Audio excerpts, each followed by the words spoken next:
Hello students, सुप्रभात। हम कमलेश माझी, सहायक प्राचार्य मैथिली SJS कॉलेज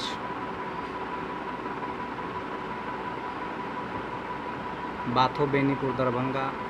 आइ हम अहाँ सब गोटे के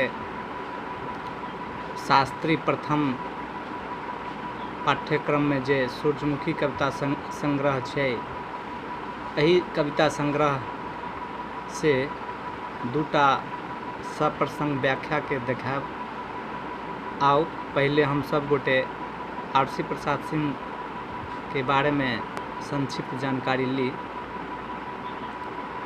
प्रतिभा पुंज महाकवि आरसी प्रसाद सिंहक जन्म 19 अगस्त 1911 में भेलनि आ हिनकर मृत्यु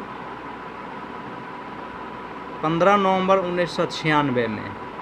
मैथिली में हिनक जे कृति छनि ओ छनि माटेक दीप, पूजाक फूल, मेघदूत, सूर्यमुखी। आइ हम सब गोटे सूर्यमुखी कविता संग्रह के अंतर्गत ही लायल गेल पद के सप्रसंग व्याख्या देखब, सुनब, पढ़ब। आओ हम सब पढ़ै छी, जानकारी लै छी।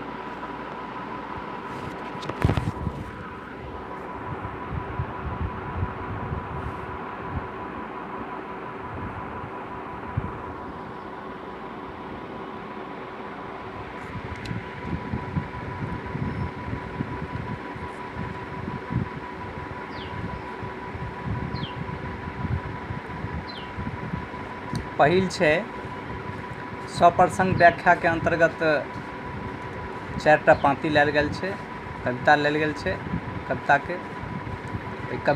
के बोल की छै, टाइटल की छै से देखियो की कहै छै जे ककरा ले आ जन्म अर्पणा सती पार्वती नहिता तो चिंता अग्नि तप क कैलह तप हे सुव्रतशीला चिंता जुन तो करह अकारण मिलन वियोग दुनू में एक्के प्रियतम वह करै छथि प्रेमक नूतन लीला।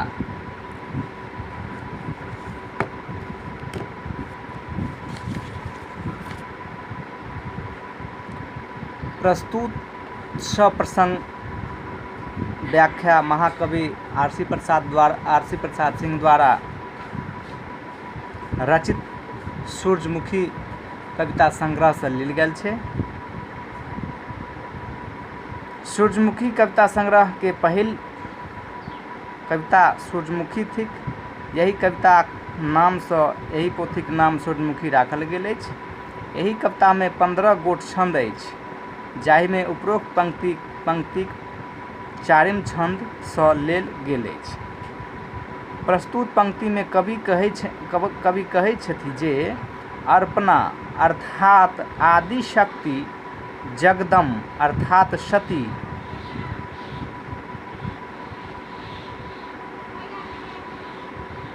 केकरा लेल आ जन्म तपस्या कऽ रहल छथिन। ओ पंचाग्नि में तपि कऽ तपस्या में लागल छै। कहैक भाव एहिठाम ई अछि जे मिलन अवियोग दुनू के करिहार एके गो प्रभु शिव छथि, अर्थात दुख आ सुख समाने अछि। दुनू के बमेनिहार एकै देव शिव छथि, तऽ दुख आबे या सुख आबे दुनू के समाने बुझी।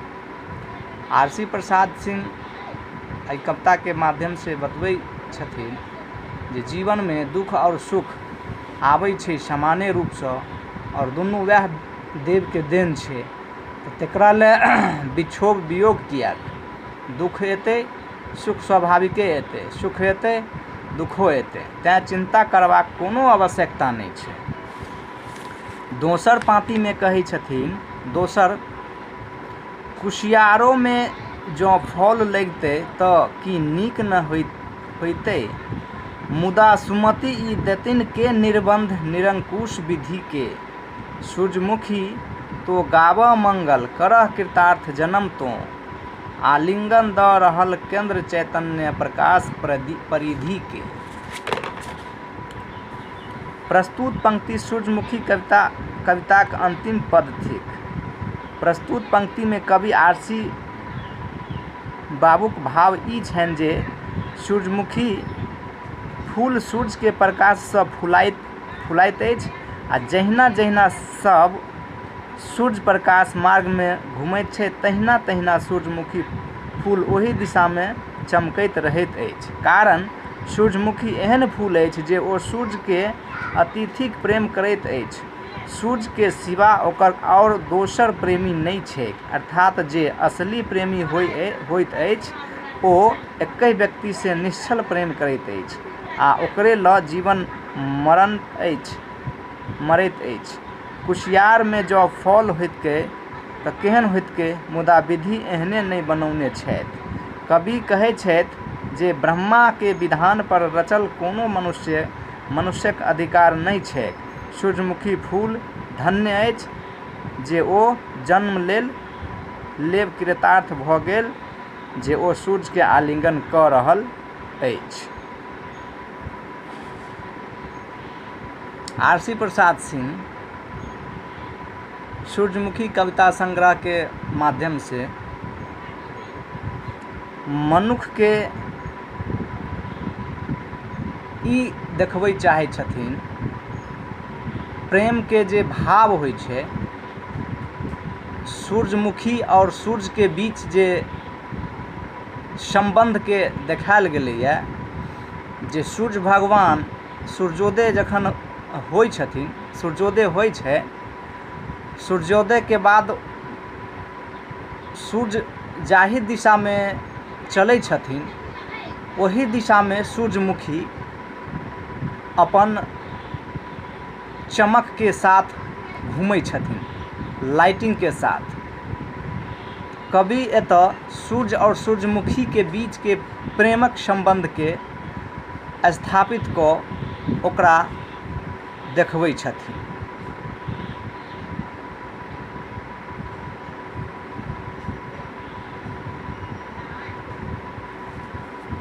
अगला क्लास में पुनः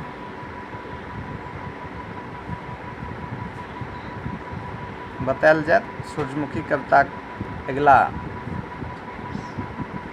व्याख्या। तब तक के लिए विराम। धन्यवाद।